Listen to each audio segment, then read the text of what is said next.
오늘 이 시간에는 먼저 된 자로서 나중되고 라는 제목으로 말씀을 드리겠습니다.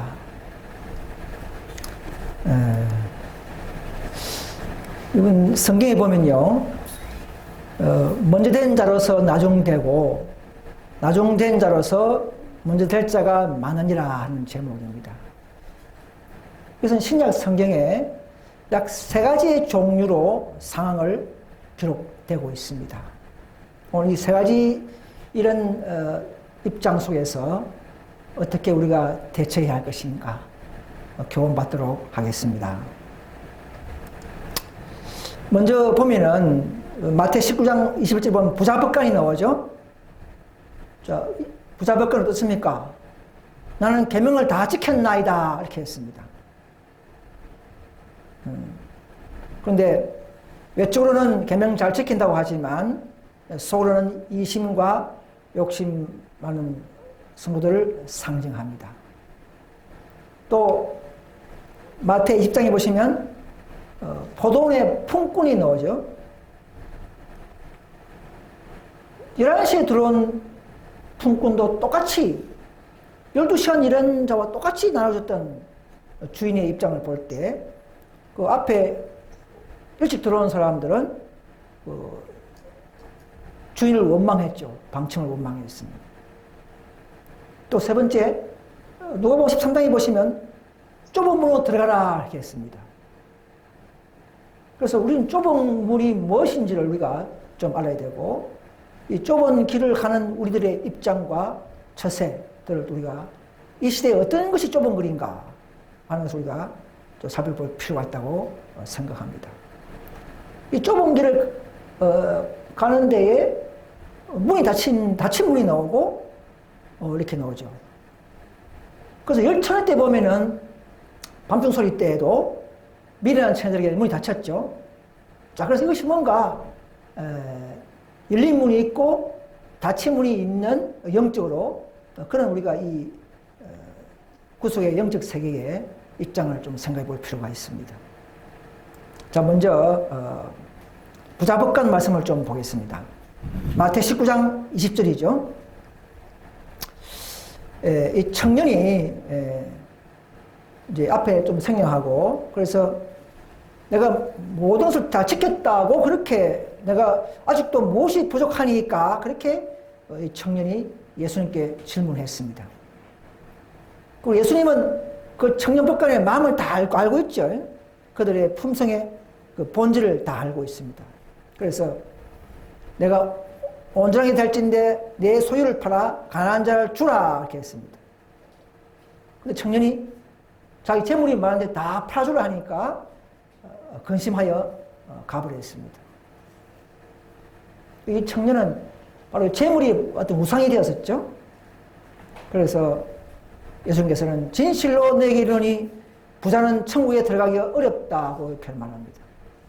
또 내 이름을 위하여 집이나 형제나 부모나 자식이나 전토를 벌인 자마다 여러 배를 받고 영생을 상속하리라 이렇게 하면서 마지막에 오늘의 주제처럼 먼저 된 자로서 나중되고 나중된 자로서 먼저 될 자가 많으니라 이렇게 이 부자법관의 행동과 입장을 가지고 오늘 주제 먼저 된 자가 나중된다는 교훈을 하셨습니다.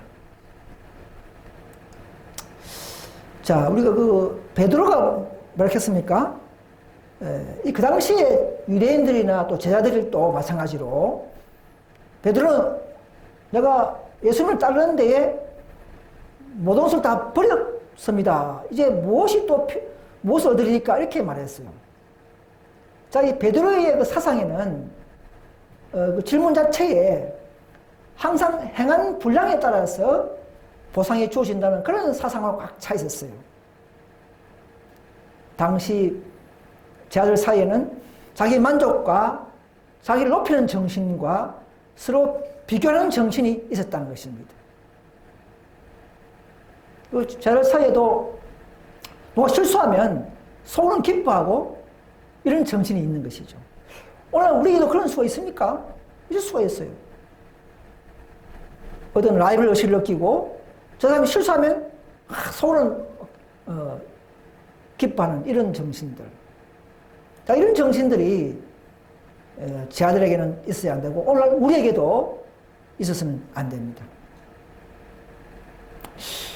저는 그래요. 저도 아직도 불안정하지만 그러나 저는 우리 교회의 발전을 위해서 저보다 더 나은 삶이 있다면, 더 나은 은사가 있다면 저는 박수 치고 싶어요. 내가 못하는 것을 하는 사람을 잘 되게 해주고 박수 치는 것이 좋지 않을까요? 그래서 이 하나님의 교회가 더 확장되고 더 발전되고 한다면은 더 유능한 사람들이 들어와서 일을 하는 것이 우리가 기쁜 일이지 않겠습니까? 그래서 이 베드로의 마음에는 뭔가 이기적인 성향이 있었다는 것입니다. 이런 것들이 교정돼야 된다는 것이죠. 오늘 우리도 늦은 비를 받아야 할 우리도 속에 있는 이기심이 다 있겠지만은 더 우리가 버릴 수 있는 그런 처세, 그런 믿음을 가져야 한다고 생각합니다. 그래서 진리로 부름받은 사람들은 모든 것을 버리고 포기해야 한다는 말씀이 있습니다. 그리스도와 연합하기 위하여 부름받은 자들은 주님을 따르기 위하여 모든 것을 버리지 않으면 안 된다. 옛 교제도 끊어버리고 평생의 계획도 포기하며 이 땅의 희망도 내어버려야 한다. 씨를 뿌리는 자는 자신을 희생하며 외로이 수고와 눈물로 씨를 뿌리지 않으면 안 된다.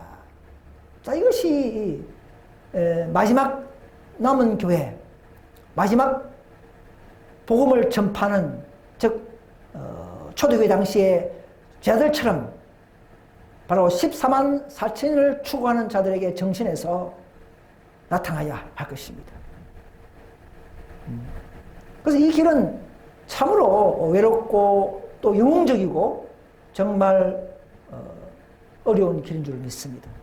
그러나 우리에게는 주님이 있고 주님의 놀라운 사랑이 있고 또 진리가 있고 천사가 우리를 보호함으로 말미암아 우리는 낙심해서 일어날 수가 있으며 또 어려움에서 용기를 얻을 수가 있습니다. 그래서 이 부자복간의 행동에서의 교훈을 보면 계명지켰던 그의 생애에는 다 표면적이라는 것이죠. 겉으로는 흠이 없게 보였던 것입니다. 그러나 시험 받을 때에 품성 가운데서 이심이 드러났다, 그런 말하는 것입니다. 그래서 사랑을 행동으로 실천하는 데는 실패했다는 것이죠.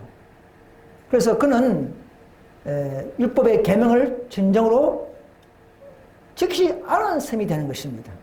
왜냐하면 자신을 사랑하는 것은 하나님의 율법을 결국은 범하는 자라는 것입니다. 율법은 희생의 율법이요, 다른 사람을 사랑하는 하나님의 사랑, 이웃 사랑, 이것이 계명의 강령이요 본질이기 때문에 사랑이 없는 표면적인 율법 지키는 그것은 알고 보면 하늘에서는 율법을 범하는 걸로 그렇게 선고한다는 것입니다. 전번에 우리 과거에 개혁운동에 있던 분이 그렇게 하죠. 우리가 계명을 버리지 않았다, 우리는 계명 지키지 않느냐, 이렇게 말하지만은 우리가 사랑이 없는 행정, 사랑을 나누지 않는 그런 교회 행정은 그것은 결국은 계명 지키지 않은 것으로 우리가 선고한다는 사실을 그들은 알아야 할 것입니다. 그래서 하나님의 품성은 율법 가운데 나타나 있죠. 그걸 하나님과 잘 융화되라 그러면 사랑이 그 지키는 율법의 모든 행동의 근원이 되어야 한다는 것입니다. 이것은 바로 유대인도 실패했고 초기의 제자들도 실패했고 1888년에 에세이 교회도 실패한 저는 주제가 되는 것입니다. 그래서 이 재물을 가졌다는 이유로 부자가 다 제되는 것은 아닙니다. 그러나 그 재물을 어떻게 사용하느냐, 정말 이심이 있느냐가 그것이 바로 죄가 되는 것이고, 또 앞으로 진정한 제자가 되려면 우리가 그 조건이 있습니다. 뭐냐면 헌신이 필요한 것입니다. 여러분, 교회에 있게 하면 다 제자가 아니고 진정한 제자는 정말 사랑, 헌신 이런 그런 것들이 그들의 우리의 마음의 정신의 중심에 자리 잡아야 한다는 것입니다. 그래서 우리는 우리 힘으로는 계명 지킬 수 없지만은 그리스도의 의를 굳게 붙잡고 그분께 매달리고 더 그분과 교제하면서 진리와 함께 살아간다면 우리는 순종할 수 있는 능력을 허락하신다는 것입니다. 이것이 하늘의 축복이에요. 하늘의 은사가 믿는 자들에게, 끝까지 찾는 자들에게 약속된 내용인 것입니다. 그래서 과거에 교회적으로 볼 때는 고대 이스라엘이 실패했죠. 그들은 약속의 땅에 들어가지 못했습니다. 그래서 또 보면 안식일 준수, 즉 계명을 준수를 게을리 한 것이 남방유다 시대에 주로 나오는 것을 알 수가 있습니다. 자, 현대 이스라엘은 어떨까요? 초기 문제 보면 안식일 교를 보고 그렇게 하겠죠. 나는 그들이 깊은 샘에서 실컷 마시고 나며 나머지는 발로 더럽힌 것, 즉 안식일을 집박한 것을 보았는데 이것이 그들로 달아보니 부족하다는 말을 듣게 한 이유였다는 것입니다. 표면적인 안식일 계명이 지킨 것이 아니고 그 안식일의 그 숭고한 그 본질적인 정신들 이런 것들이 우리가 무시하면 결국은 부족하다 하는 계명으로서 선고를 받고 버림받는 사실을 아셔야 하는 것입니다. 그래서 우리 개혁운동, 즉 이 현대적인 운동이 계속 분리되고 더 전진하는 이유는 이런 정신마저도 개혁하는 운동이라는 것이죠. 우리는 성경과 정언을 회복하고 또 성경과 정언의 말씀들을 잘 따르고 싶어 하는 사람들이 모이지 않습니까? 더 정신마저도 개혁하는 그것이 바로 다섯째 선사운동의 취지요. 우리 현대신뢰 운동의 목적이 되어야 할 것 같습니다. 그렇습니다. 그래서 이 남방 유다가 어떻게 선고받았습니까? 이사야에서 보면은 신실하던 성읍이 어찌하여 창기가 되었는고 이렇게 했습니다. 선고받았지 않습니까? 또 현대 이스라엘의 선고는 삼복음에 나오죠. 8절에 보면은 어떻게 거룩한 도성이 창기가 되었는고 내 아버지의 집은 장사하는 곳이 되었고 하나님의 임재와 영광이 거기서 떠났도다 이렇게 했습니다. 오늘 아직 교회 사람들이 이런 이 교회 정언이나 이런 걸 많이 읽어야 돼요. 그냥 대정통만 읽으면 잘 몰라잖아요. 그죠? 교회 상황을 잘 몰라요. 마귀는 교회 정언이나 이런 책들을 모르게 만들지 않습니까? 대정통 시리즈 읽고만 읽고 그냥 잘 살게 말하지만 자기 교회에, 우리 교회에 일어난 그 사건과 내부적인 사건들을 알라 그러면 교회에 주시는 권면을 읽어야 된다는 것이죠. 그걸 알고면 이런 상을 모르는 것입니다. 아, 우리 안식교회가 창기가 되었다? 무슨 일이야? 순자가 선포했지 않습니까?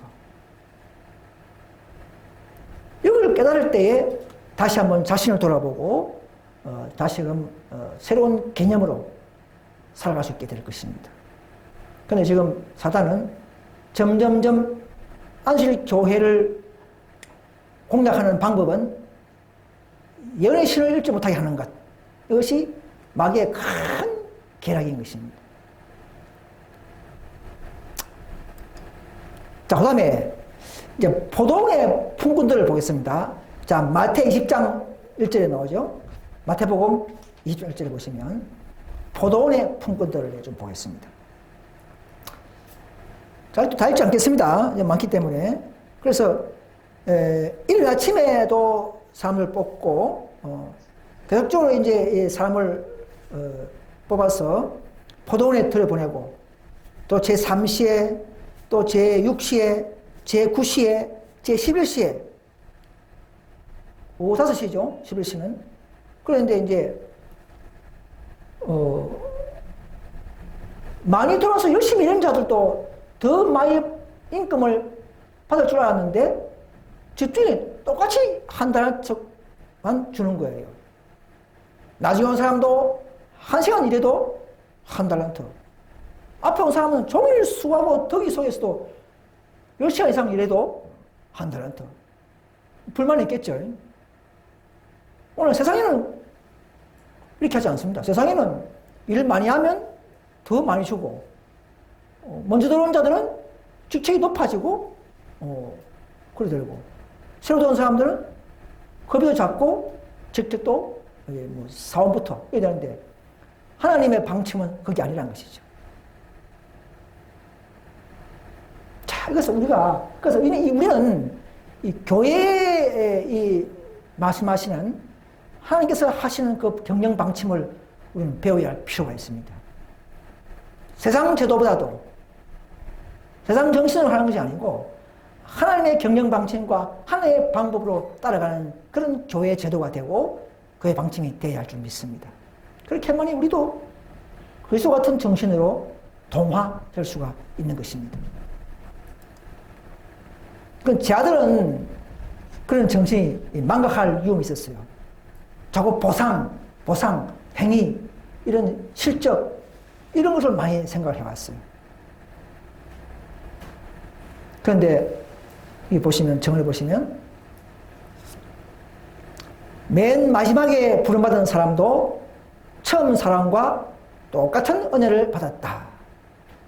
그 사람은 모두 다 은혜이므로 아무도 다른 사람 위에 자신을 높여서는 안 된다.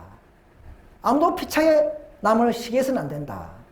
아무도 다른 사람보다도 더 나은 특권을 받지 않았으며 어느 누구도 자기의 권리로 보상을 주장할 수도 없다. 베드로는 그 사고의 정신을 가졌다 그랬어요. 그래서 우리는 처음 들어온 사람은 그만큼 은혜를 많이 누리면서 또 많은 복을 받았지 않습니까? 또 뒤에 온 사람들은 짧게 일했지만 그러나 또 자기 몫을 해야 할 일이 있고 은사가 있고 상황 따라서 달란트가 있고 몫을 해낸다면 하나님 나라에서는 동일한 일을 한 거라는 것이죠. 시기할 필요 없는 것입니다. 근데 세상에서는 어떻습니까? 새로 온 사람이 좀 뭐 많이 먹으면 질투하고 속으로는 시기하고 하지 않습니까? 하나님 나라에서는 그런 게 아니라는 것이죠. 각자의 은사만 열심히 하면 되는 거라는 것이죠. 2달란트, 5달란트, 각자의 일을 하면 동일하게 상급을 받는 것입니다. 너희는 다 형제라 하잖아요. 형제라고 했습니다. 식물교훈에 보시면 398페이지 보시면 남보다 조금 앞서게 되는 사람들 중에 많은 사람이 자만심을 가지고 자기들이 다른 사람보다도 낫다고 생각한다. 그들은 아첨 하는 말을 좋아하고 자기들이 가장 중요한 사람으로 생각하지 않으면 질투한다. 그리스도께서는 당신의 제자들에게 이러한 위험에 대하여 경고하셨다 했습니다. 우리는 우리의 공로를 자랑하는 것은 합당하지 않다는 말입니다. 우리는 지혜로운 자는 지혜를 자랑하지 말라. 용사는 그 용맹을 자랑하지 말라. 우리가 자랑하는 것은 뭐라고요? 이것을 자랑할지니 명철하여 나를 아는 것과 나 여호와는 인내와 공평과 정직을 땅에 행하는 자인 줄 깨닫는 것이라 했습니다. 우리는 그분의 말씀을 진리를 아는 것을 가장 자랑으로 생각해야 합니다. 진리의 말씀을 따르는 것이 가장 큰 기쁨이요 명철인 것을 우리는 아셔야 하는 것입니다. 세상의 지혜, 세상의 직책, 세상의 재물, 뭐 이런 부함, 이런 것을 우리는 교회 안에서는 자랑할 필요가 없는 것입니다. 그래서 하나님의 평가 방법은 우리 사람들이 보는 것과 좀 다르죠. 우리 하나님은 우리 사람을 외모로 판단하지 아니하고 그 마음의 신실성으로 사람을 평가한다는 것입니다. 이게 하나님의 경영 방침이요. 남은 교회에서 이 원칙으로 우리가 취해야 될 줄 믿습니다. 신실성입니다. 그래서 실물교훈에 보시면 시대마다 첫 세대, 좀 먼저 들어온 사람, 이런 사람들이 항상 언상을 떠나버리고 촛대가 옮겨진 것을 알 수가 있습니다. 전에 했던 사람은 하나도 내 잔치를 맛보지 못하리라 이렇게 했습니다. 유대인들이 그랬죠. 유대인들은 그리스도를 거절함으로 저희 마음을 완고하게 하고 저희 자신을 사탄의 근세에 내어버림으로써 은총을 받을 수 없게 되었다. 오늘날도 그러하다. 오늘날도 남은 교회 큰 대총회 이런 큰 교단일수록 계속 율법을 높이고 규칙을 정하고 하다 보니까 점점점 뭔가 완고해지고 어떤 인간미가 없어지고 사랑에 식어지는 그것이 원칙이에요. 자기들은 잘 모르죠. 그럴 때 마귀는 교회를 장악해버립니다. 오늘날도 그러다는 것이죠. 그래서 이 대총회가 되면 그런 것이 위험합니다. 한편으로는. 조직이 좋고 정말 중요하지만은 그 조직 속에서 사랑을 잘 버무려서 모든 행정에마다 모든 경영에 다 적용하지 않으면 우리도 딱딱한 그런 유대교회처럼 될 수가 있는 것입니다.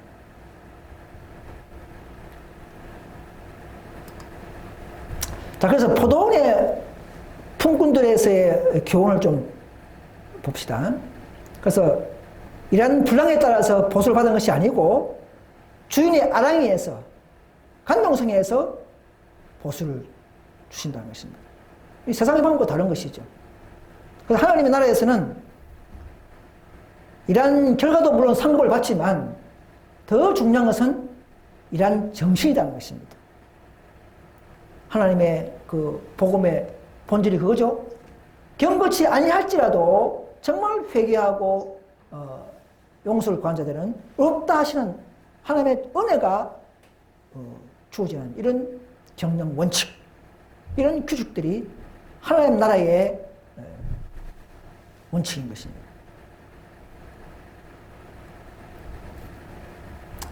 자, 11시에 들어온 사람들이 왜 그러면 똑같이 받았을까요? 무엇 때문에 이 하나님께서 11시 일꾼들에게 그렇게 그분들을 사랑하고 똑같이 줬을까요? 이유가 있겠죠.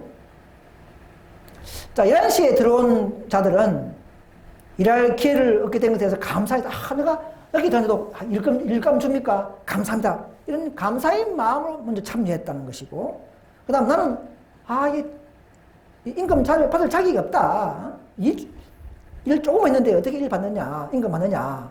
이렇게 하면서 자신의 무아참을 알면서 일하는 시간이 너무나 짧았기 때문에 품삯을 받을 자격이 없다고 생각했으며, 그는 그리스도와 동료자가 된 특권을 감사히 생각하고 겸손한 마음으로 하나님을 의지하면서 열심히 일했다는 것입니다. 나는 자격이 없어. 나는 참 무가치해. 일도 조금밖에 못했는데, 이렇게 항상 감사와 자신을 낮추고 이렇게 겸손한 사람들이 이런 정신이야말로 하나님께서 높이기를 기뻐하는 정신이다. 이렇게 말하고 있는 것입니다. 우리 모두 이런 정신으로 이 교회를 운영하고 이런 정신으로 전진하게 되기를 간절히 바랍니다. 그래서 이 개혁운동의 길은요, 점점 자신을 죽이고 굴복하고 더 굴복하고 자만을 버리게 하는 운동입니다. 이게. 이 세트선사 기별의 목적이 바로 그런 겁니다. 또 18장 1절의 그 능력, 18장 4절까지, 즉 대체선사 운동, 5째 운동, 이 모두가 다 자신을 버리게 하고 더 자신을 굴복하고 더 자신을 못 차게 함으로써 그런 빈 그릇에 회개한 자리에 주님의 성령을 채워주시는 새 언약의 약속, 그 놀라운 은혜가 준비되어 있는 이 길입니다. 눈에 보이는 건 없지만은 저 여러분들이 이 작은 교회에 따라온다는 것은 바로 굴복했다는 증거고 더 진리를 사랑했다는 증거인 것을 우리는 알 때에 그런 자들에게 보상은 성령을 통해서 더욱더 겸손과 온유한 품성으로 꼴 지어주신다는 사실을 아시라는 것입니다. 바로 그것이 그리스도께서 요구하시는 자신의 품성을 나눠주는 그런 노선이요 운동인 것을 아시라는 것입니다. 그냥 무슨 교회에 오는 그냥 너무 교회 다른 교회 온다 그런 차원이 아니고 이 모든 개혁의 노선은 자신을 버리는 운동이라는 것을 아셔야 합니다.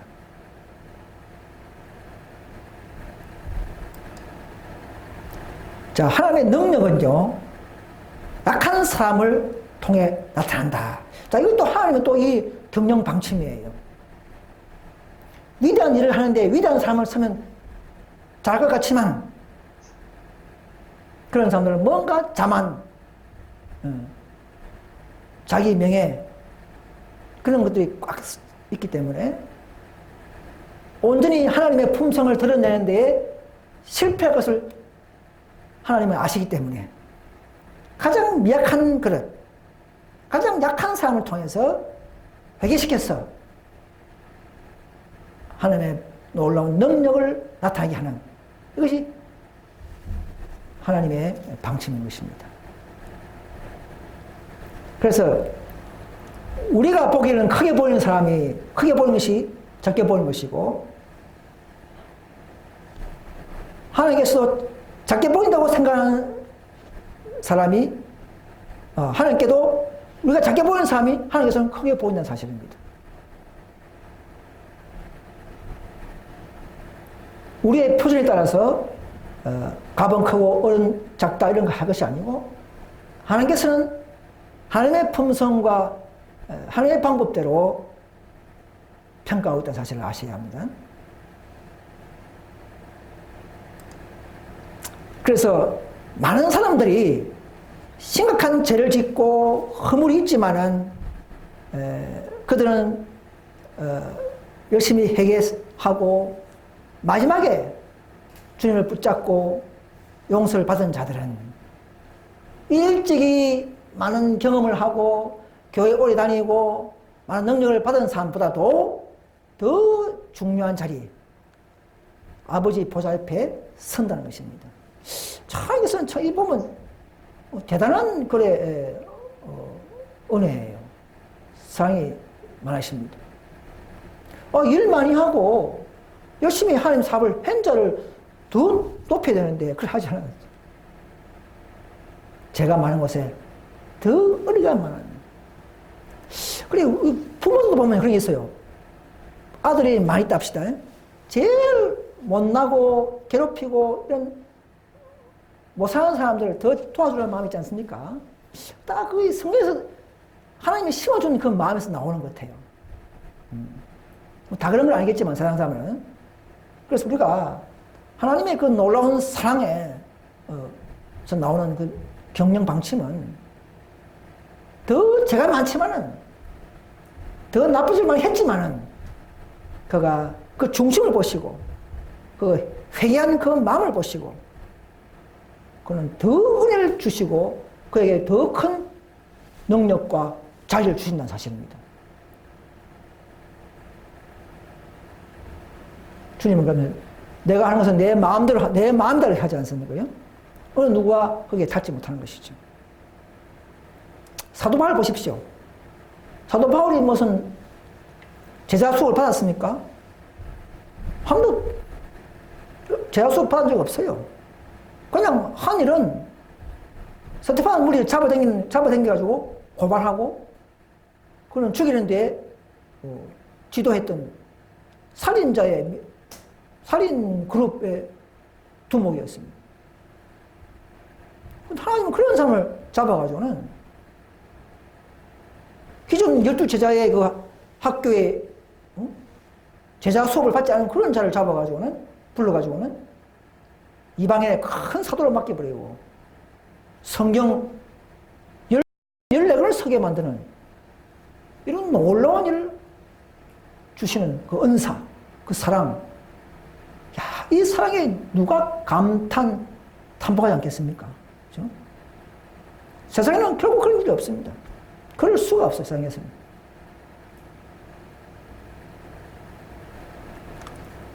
그래서 이 마지막 하나님의 보좌 옆에 선다 했죠. 그래서 13사 천인들은 아마 그런 자들이 대부분 찾아갈 거예요. 이름 없는 무명인들, 평신도들, 또 극악한 죄인 속에서 회개하고 들어온 사람들, 이런 사람들이, 허물 맞은 사람들이 바로 13만 천명들의 자리를 많이 차지하지 않겠는가 생각을 합니다. 왜? 하나님의 방침이 그런기 때문에. 그래서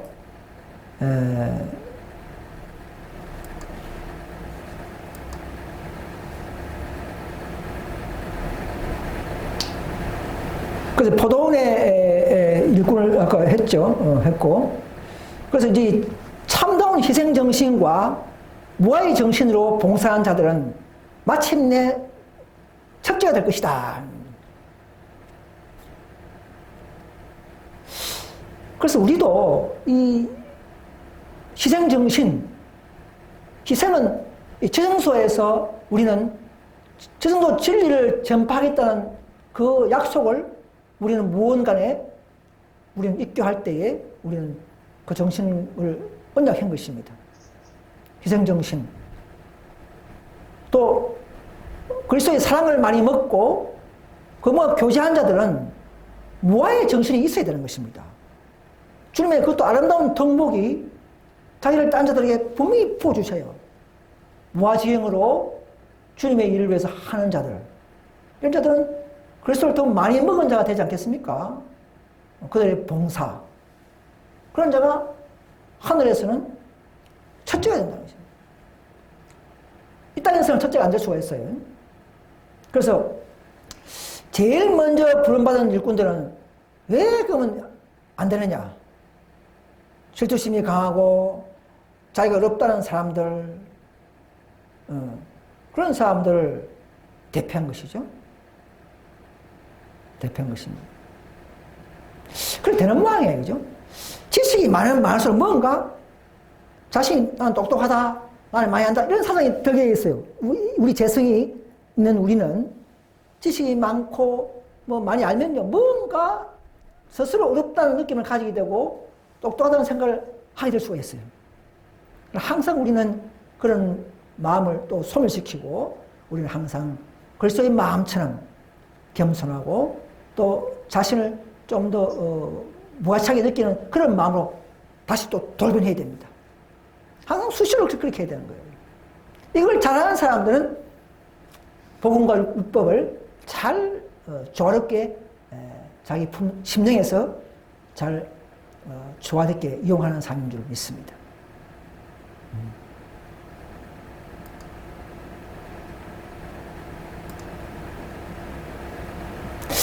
자, 바리새인과 세리 아시죠? 바리새인들은 어떻습니까? 난 1회에 2번씩 금식하고 11조를 잘 드렸다, 다 이렇게 막 아주 그 의기양양하게 자랑하지만은, 물론 그것은 잘한 건 맞아요. 그러나 하나님 나라에서 칭찬받는 정신은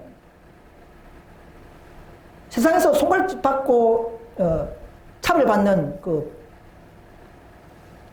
뭡니까? 세리와 창녀들, 그죠?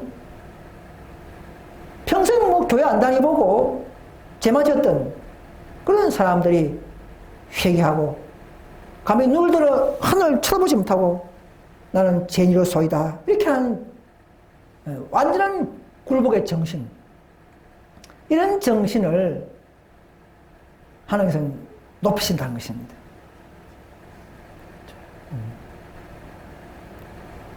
자, 우리가 이 세천사 기별을 믿고 또 내재성사의 기별을 또 경험하고 또 이론도 우리가 알고 있고 다자 운동 가는 사람들은 점점 이런 정신으로 변화될 줄 믿습니다.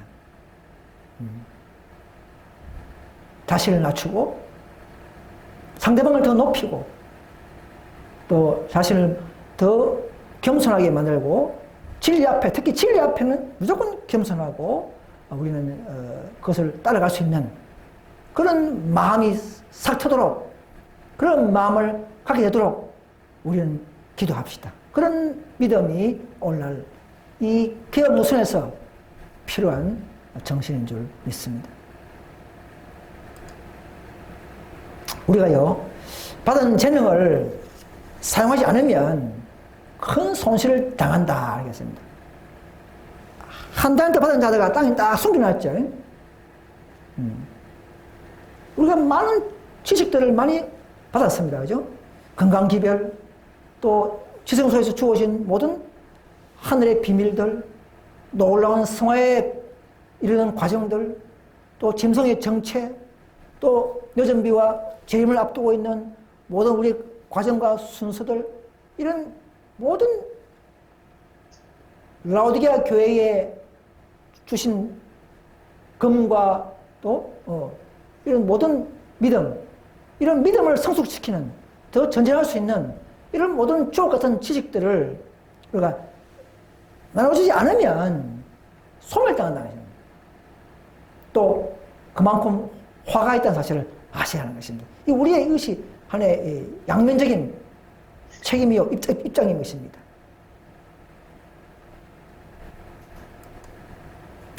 자, 이 문제 이제 세 번째 마지막으로 좁은 길로 들어가기를 힘쓰라 했죠, 그죠? 누가복음 13장 24절입니다. 누가복음 13장 24절. 좁은 문으로 들어가기를 힘쓰라. 내가 너에게 이르노니 들어가기를 구하여도 못하는 자가 많으니라. 집주인이 일어나 문을 한번 닫은 후에 너희가 밖에 서서 문을 두드리며 주여 열어주소서 하면 제가 대답하여 가로되 나는 너희가 어디로 온 자인지 알지 못하노라 하리니 그때 너희가 말하되 우리가 주 앞에서 먹고 마셨으며 주는 또한 우리 길거리에서 가르치셨나이다 하나 제가 너희에게 이르되 가로되 나는 너희가 어디에서 왔는지 알지 못하노라. 행악하는 자들아 나를 떠나가라 하라. 사람들이 동서남북으로부터 와서 하나님의 나라 잔치에 참여하리니 보라 나중된 자로서 먼저 될 자가 있고 먼저 된 자로서 나중 될 자가 있느니라 하시니라 알겠습니다. 자, 좁은 문이 뭡니까? 좁은 문이 분명히 있죠. 이 신앙에도 아니 문은 다 넓은데 뭐가 좁은 문인다는 것이 알아야 되겠고 또 이 좁은 문도 닫힌다는 것이죠. 닫힐 때와 시기가 있다는 것입니다. 그런데 그 좁은 길을 못 가는 사람들의 모습을 보니까 다 그들도 신앙인이었고 주 앞에서 먹고 마셨고 가르쳤다는 이렇게 하는 거예요. 아니 참 열심히 신앙을 믿고 잘 가르치는데 왜 좁은 문을 안 들어가면 그들은 나를 떠나가라 하시는가. 그래서 나중된 자가 있고 문셀 자가 있다는 것이죠. 자, 1복음에 보시면 멸망으로 인도하는 문은 크고 넓다, 그죠? 거기로 들어가는 자가 많고, 많이 가는 교회는 지금 신천지 교회인가요? 10만 명이 입교한다 했죠. 그건 좁은 문이 아니죠. 만 명씩 들어오고 막 들어오는 이런 교회, 10만 명을 입교씩 있다. 이것은 이 시대에 말하는 좁은 교회, 즉 남은 교회의 모습은 아니라는 것입니다. 왜? 생명으로 인도하는 문은 좁고 길이 협착하여 찾는 이가 많다 적다? 적다는 것입니다. 그러면 그런 교회는 이 좁은 길에 남은 교회가 아니라는 것을 알 수가 있는 것입니다. 이 길을 가는 자들은 한 길은 넓고 평탄하지만 우리 이 좁은 길을 가는 자들은 길이 좁고 우두투두하다는 것이죠. 그래서 반대가 나타나는데 뭐가 나타나냐?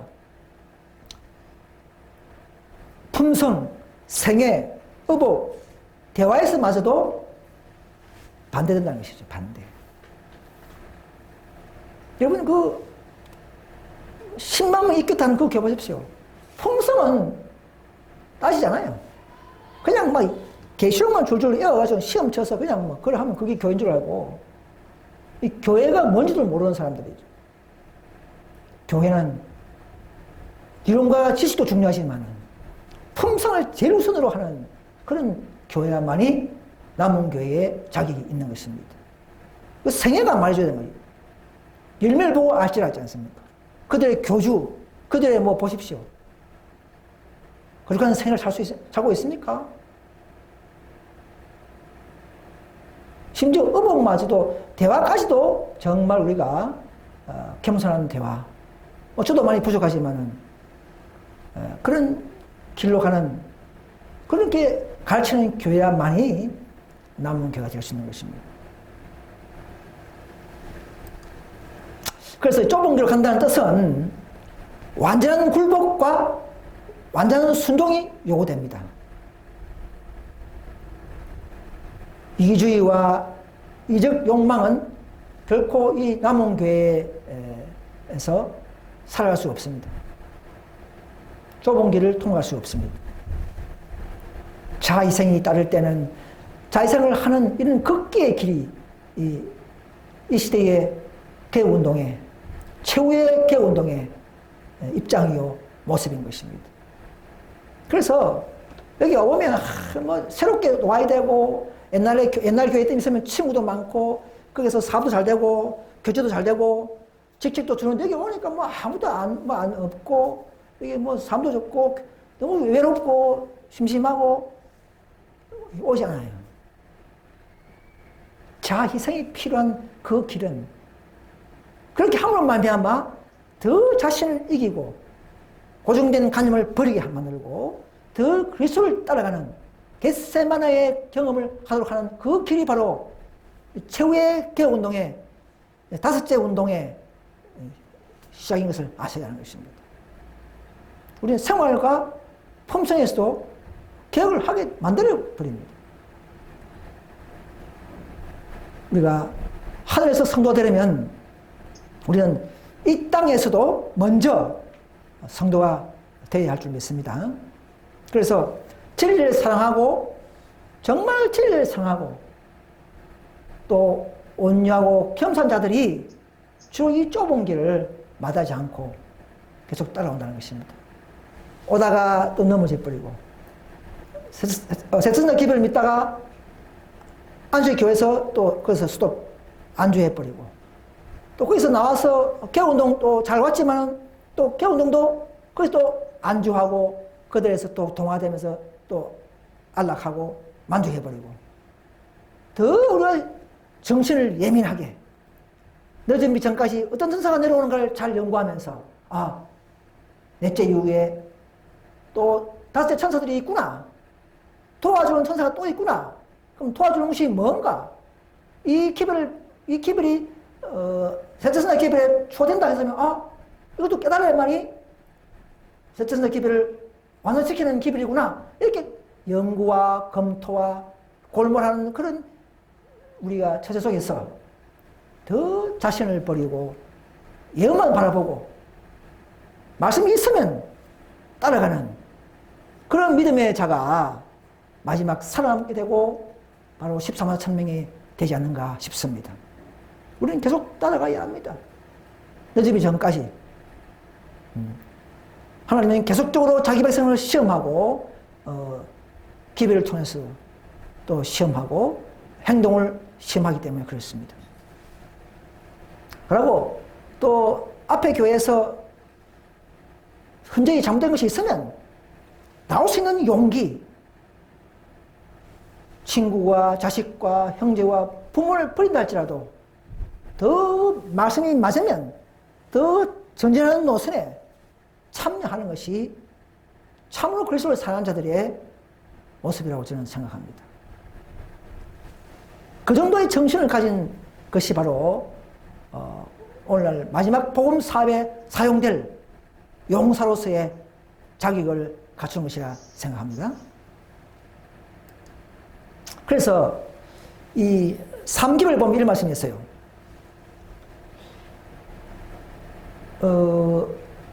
세차선사 기별이 끝이 아니고요. 세차선사 기별과 관련된 증거된 빛이 있다는 것입니다. 어떤 분이 물었습니다. 화이자매여, 주님께서 한 백성으로서의 우리를 위한 새롭고도 증거된 빛이 있습니까?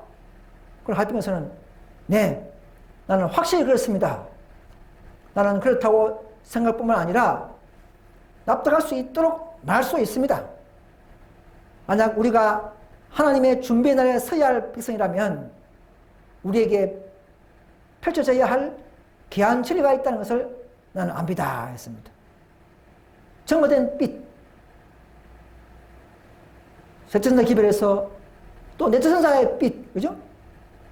개혁의 빛, 또 네처선사 이후에 또 100년이 흐르면서 또 다섯째 천사 개혁을 완성시키는 빛, 이 빛은 결국은 세천사 기별을 추가시키는 빛이라는 것이죠. 이 다 증거된 빛이요, 이런 노선을 통해서 더 우리를 계명지키고 더 성화시키는 하나님의 방법인 것을 알고 우리는 겸손히 이런 개혁운동의 노선에 탑승하는 저와 여러분 되시기를 간절히 소망합니다. 그래서 이 정직한 사람들은 이런 현대 진리의 일관성 있는 연결성을 깨닫고 마치 사설처럼 진리의 조화로운 연결을 잘 깨달아서 따라오게 될 것입니다. 이 모든 것은 경건 토대요, 우리를 더 승화시키고 죄를 도망하기 까지 주님의 품성을 담게 하는 이 노선인 것을 아셔야 합니다. 셋째 선사, 넷째 선사, 다섯째 운동가시, 이 전부 다 이 토대는 예수님이에요. 그 위에 우리의 믿음과 영광을 부어주기 위해서 주님께서 마련하신 그 공정을 우리는 무시하지 말고, 우리는 자신을 너무 만족시키지 말고 더 연구하고, 자신이 어렵다 할지라도 내 사상과 내 관념, 내 지식을 버리고 우리는 더욱더 예언된 그 바탕 위에서 따라가는 용기를 가지게 되시기를 간절히 부탁드립니다. 여러분, 자기 앞에 빚이 왔을 때에 바로 받아들여야 되지, 결국은 다음에 미루면 결국은 스스로 합리화하고 또 마귀가 집어넣어서 또 좀 사이를 더 멀게 하고 이렇게 해서는 더 강팍해지고 이력은 더 어두워져 버립니다. 이렇게 해서 사람들은 옳고 그름을 구별하기가 어려워진다 말하고 있습니다. 따라서 그들은 하나님의 뜻을 더욱 담대하게 나중에는 거절하게 된다 이 말입니다. 여러분, 개혁운동, 여러분 안실교인이시여, 개혁운동의 빛을 벌써 몇십 년 전부터 보고 있습니까? 그러면 그 빛을 보고 연구하시고 따라오려는 그런 믿음을 갖게 되시길 바랍니다. 여러분, 개혁운동 교인들이시여, 한국인은 먼저 다처전사가 운동이 발전되고 나타났습니까? 그러면 더 연구하시고 18장 4절의 그 체계와 그 입장을 더 연구하셔서 이런 같이 경험하고 더 따라갈 수 있는 용기를 갖게 되기를 간절히 바랍니다. 우리 교회가 오류가 없지 않습니까? 이것이 빛이에요. 빛은 받아들이면 영광과 능력으로 변하고, 받지 않으면 결국은 지식만 남아버리고 자기 만족에 살아가는 그런 개혁운동 교인이 되어버릴 것입니다. 부자법관 보십시오. 부자법관, 그죠? 계명을 잘 지켰나이다 하지 않습니까? 그러나 겉으로는 아무 이상 없어요. 개혁운동.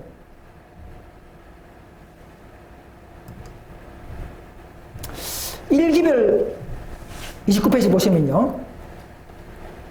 많은 사람들이 자기네 길이 저희 눈에는 바르게 보이므로 우리들이 시정되지 않을 것이다 했습니다. 여러분, 안철교회에서는 우리가 성령을 다 알고 있다. 전도 기별을 다 알고 있다. 그렇게 말하지 않습니까? 개혁운동은 분파야. 그렇게 해요. 또 개혁운동은 어떻습니까? 우리가 뭐 기별을 너무 챙겼느냐? 계명 잘 지키고 있다. 그렇게 말해요. 다섯 천사 필요 없다. 이렇게 말하지 않습니까? 많은 사람들이 자기네 길이 저희 눈을 바르게 보인다는 사실입니다. 이게 빛의 일이에요. 하나님은 이렇게 해서 사람들을 골라내고 누가 더 양심이 이렇게 살아있고 누가 더 진리를 사랑가 이걸 다 골라내면서 마지막 늦은 비를 보시려고 계획하시는 것입니다. 하나님 그런 거예요. 그러니까 이 재원 문제 하루 보잘것없는 그런 거 가지고 시험하시면서 그것도 끝까지 싸워서 우리는 보수하고 수부하고 높이려 하는 사람들. 그 사건 문제겠죠. 이것이 바로 마지막 주자들이 해야 할 모습인 것입니다. 여러분, 겉으로 볼 때는 윌리엄 밀러 당시에 재림한다 하지 않습니까? 외모로 보면 분명히 시파들이에요, 이것은. 요새 한국 같으면 그 옛날에 이장민 목사, 1992년도에 종말론자들 똑같아요. 재림한다 하기 때문에. 그 당시에 많은 개신교 목사님들이 시기는 정하면 안 된다, 아무도 모른다, 이렇게 주장했어요. 개신교 목사님 말이 맞아요. 야, 그렇게 해서 시험하고 더 재림을 따라가게 하는 그들의 본질과 그들의 정체성, 그들 골라내고 시험했던 방법이 하나님의 방법이었습니다. 오늘날도 뭐 재혼 문제, 이혼제 문제, 그거 뭐 안 좋은 상태들, 그리고 뭐 다처전사, 그건 뭐예요, 그거예요? 이렇게 하찮게 바쁘리면 아무 가치 없게 바쁘지는 거예요. 그걸 가지고 마지막 남은 우리를 끝까지 시험한다는 사실을 아시고, 그런 자들을 통해서 이 늦은 미래에 복음사업을 맡기는 용사로서의 책임감을 부여하고, 그렇게 해서 그런 사람들을 마지막 사업에 사용해서 해야만이 실수가 없고 온전한 하나님의 복음을 알리고 온전한 하나님의 품성을 드러낼 수 있는 것을 하나님은 보셨다는 사실입니다. 근데 많은 우리가 이게 오지 않아요. 왜요? 자만한 사람들은 오지 않습니다. 자, 이것이 이 시대에 하나님의 복음의 교회 노선의 비밀인 것을 알 수가 있는 것입니다. 그래서 이 부처선사의 기별의 노선은요, 밤도 소리가 딱 들어가 있어요. 이거는 가장 영적인 사람들이 제일 먼저 기별을 받을 때 알겠습니다. 이전에 오랫동안 다 기별을 받은 사람들, 세천의 기별을 다 알고 뭐 책도 쓰고 논문 쓰고 이런 학자들은 나중에 제일 늦게 받게 되는 이런 뒤바뀌는 역사가 일어나는 것입니다. 그래서 이런 천사운동에는요, 영적인 사람이 돼야 됩니다. 영적인 사람. 어떤 뭐 목사, 장로가 중요한 게 아니고요, 뭐 대총회장, 대장이 중요한 게 아니고, 뭐 가장 영적인 사람이 되어서 이 길의 노선을 잘 검토하느냐, 그것이 더 중요한 것입니다. 영적인 문제예요. 그러나 뭐 어떤 조직적으로 할 때는 뭐 그런 조직이 또 중요하지만, 이 다섯째 운동은 영적인 사람들이 필요한 것입니다. 영적으로 분별하는 일이 필요한 것입니다. 이 기별을 믿는 자들은 자기 마음을 살펴보고 스스로 의존하지 않고 스스로 상점하고 스스로 평가하고 검토해야 될 말이 이 진리를 따라올 수가 있습니다. 아, 우리 목사님한테 물어보자, 대충에 물어보자, 이래가지고는 안 되는 것이죠. 시대마다 개혁자들은 그렇게 한 사람이 아닙니다. 밀러 무리도 자기 교회 목사한테 물어본 적이 아니에요. 스스로 판단하고 따라오는 사람들. 근데 악한 천사들은 그들의 마음을 완고하게 해가지고는 빛을 받지 못하도록 그렇게 했다. 단단히 얽어맸다는 것이죠. 아, 에스테는 대천사가 필요 없다. 대천사가 없다. 또 개운동은 다제 필요 없다. 이렇게 단단히 얽어매어버리는 거예요. 그렇게 한다. 이 모든 하나님의 교회 노선은요, 더 우리를 위한 것입니다. 이러한 기별들을 통해서 더 큰 능력이 역사하는 곳, 즉 늦은 비가 역사하는 곳으로 인도하고, 또 성화됨을 말미암아 더 왜 그때마다 어려운 작은 교회, 더 작은 교회, 작은 교회이기 때문에 자신을 버리고 굴복했다는 증거죠. 성령이 더 임재했다는 증거죠. 그렇게 해서 우리의 계명지킬 수 있는 위치로, 성화의 위치로 끌어올리는 하나님의 방법이다 하는 것입니다. 또 하나님께서는 그 누가 따라오냐를 보면서 그들의 성품을 기록하고 있다는 사실을 아셔야 합니다. 인간적인 문제가 아니에요. 인간이 관여된 교회지만 인간적인 교회가 아니고 하나님께서 인도하시는 노선이라는 사실을 아셔야 합니다.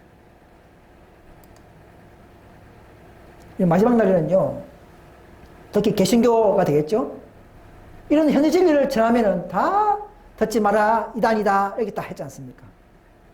마지막에 7장 때 되면 그 전에 늦은 비가 내려서 한 교회가 바뀔 때, 그때는 모든 교회가 다 은혜가 떠나버리고 성령 떠나버리고, 그때는 그들이 자기 교회 목사를 비난하고 그렇게 하는 상황을 볼 수 있는 것입니다.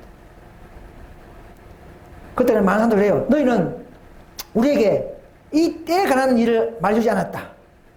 너희들은 우리에게 경고를 준 자들에게 우리를 괴롭히는 광신자들이요 사악한 자라고 저주했다.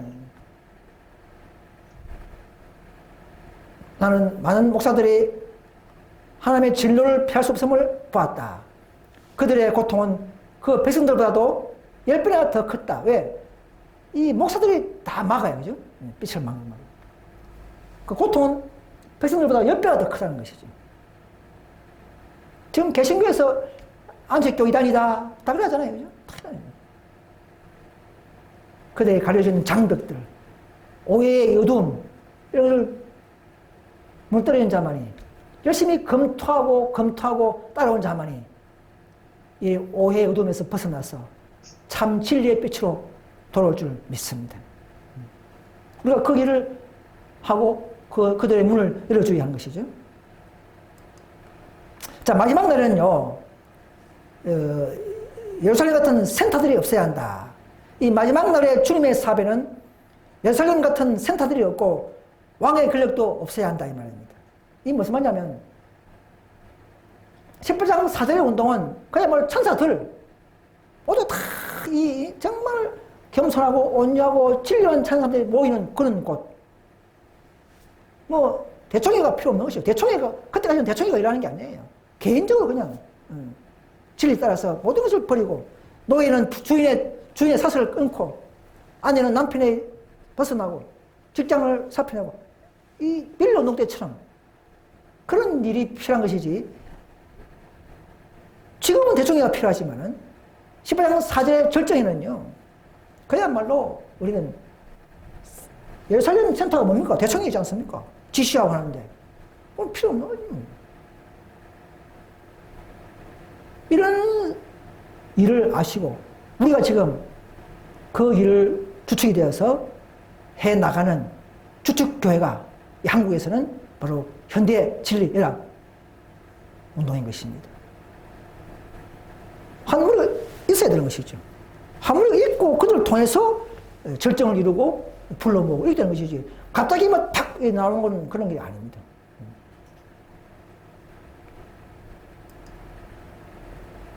그래서 소심한 인간들의 비효율적인 행동에 따라서 사법까지 그들에게 맡기지 않는다는 말입니다. 주님께서는 이 마지막 사업에 있어서는 일상적인 사물의 질서를 크게 벗어나서 역사한다. 인간의 계획과는 어긋나는 방식으로 역사하실 것임을 나는 그들에게 말하고 싶다. 이렇게 했습니다. 아니, 하나님이 교회를 세우고 조직을 세워놓고는 나는 너희의 방법대로 안 한다. 인간의 계획과 어긋나는 방식으로 한다. 이게 하나님 질서를 어기는가 겁니까? 그게 아니에요. 하나님의 방법이 이렇다는 얘기죠. 이것도 하나님의 교회의 마지막 노선의 방침이라는 사실을 아셔야 합니다. 딱 뭐 대충 있어야 된다. 대충 해서 지시한다. 맞아요. 지금은 마지막 때니까 그게 아니라는 것이죠. 인간의 계획과는 어긋나는 방식으로 하나님이 하신다. 사도 바울을 불러가서 앉아보세요. 사도 바울을 갖다가. 아니, 12명도 많이 있는데, 13번째 사도 만들어가지고 하는 거 써요. 아니, 베드로 같은 사람은, 또는 다른 사람도 할 수 있는데, 왜 그럼 바울을 그렇게 하냐, 이거죠. 하나님 방법, 인간의 방법대로 안 한다는 것이죠. 왜요? 그들은 다 소심하기 때문에, 인간의 방법으로 하고, 인간의 방법으로 제도 만들고, 인간의 방법으로 규율을 만들어서 통제하고, 이런 것은 하나님 볼 때 답답하기 때문에 발전이 없어요. 이게 100년 흘러가는 거야, 100년. 개우동도 100년 흘러가는 거야. 왜? 규칙 써가지고, 규칙 안에 들어오면, 다 그것이 뭐 되고, 직책을 맡겨서 직책이 있으면 목사가 되면 무조건 많이 다 맞고, 이게 아니고, 성령 운동을 해야 돼요, 성령 운동을.